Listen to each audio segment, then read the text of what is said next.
Good morning. This is Pastor Fred. Are you ready to do your Old Testament Bible reading? We're ready for Genesis chapter 11.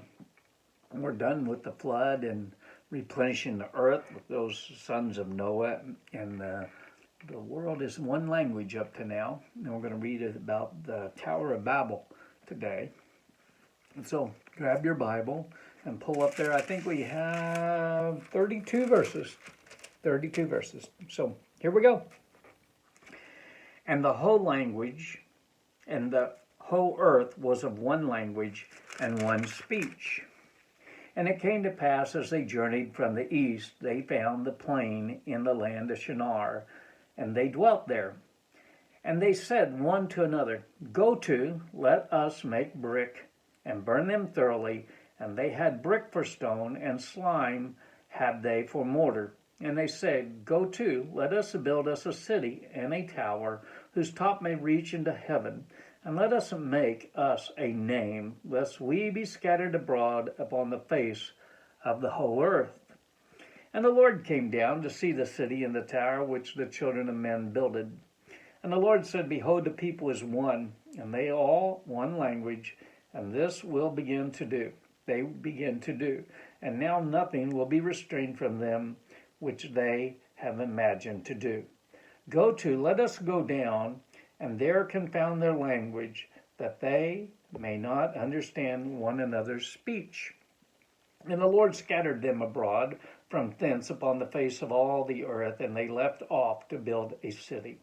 Therefore is the name of it called Babel, because the Lord did there confound their language of all the earth, and from thence did the Lord scatter them abroad upon the face of all the earth.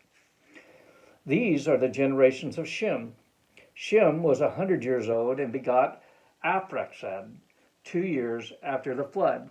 And Shem lived after he begot Arphaxad 500 years and begot sons and daughters. And Arphaxad lived 35 years and begot Shelah. And Arphaxad lived after he begot Shelah 403 years and begot sons and daughters. And Shelah lived 30 years and begot Eber. And Shelah lived after he begot Eber 403 years and begot sons and daughters. And Eber lived 34 years and begot Peleg. And Eber lived after begot Peleg 430 years and begot sons and daughters. And Peleg lived 30 years and begot Reu. And Peleg lived after he begot Reu 209 years and begot sons and daughters. And Reu lived 230 years and begot Sherug. And Reu lived after he begot Sherug 207 years and begot sons and daughters. And Sherug lived 30 years and begot Nahor. And Sherug lived after he begot Nahor 200 years and begot sons and daughters. And Nahor lived 29 years and begot Terah. And Nahor lived after he begot Terah 119 years and begot sons and daughters. And Terah lived 70 years and begot Abram. And Nahor and Haran, and begot Abram, Nahor, and Haran. Now these are the generations of Terah. Terah begot Abram, Nahor, and Haran begot Lot. And Haran died before his father Terah in the land of his nativity in Ur of the Chaldees. And Abram and Nahor took them wives. The name of Abram's wife was Sarai, and the name of Nahor's wife was Micaiah. And the daughter of Haran, the father of Micaiah, the father of Ishk.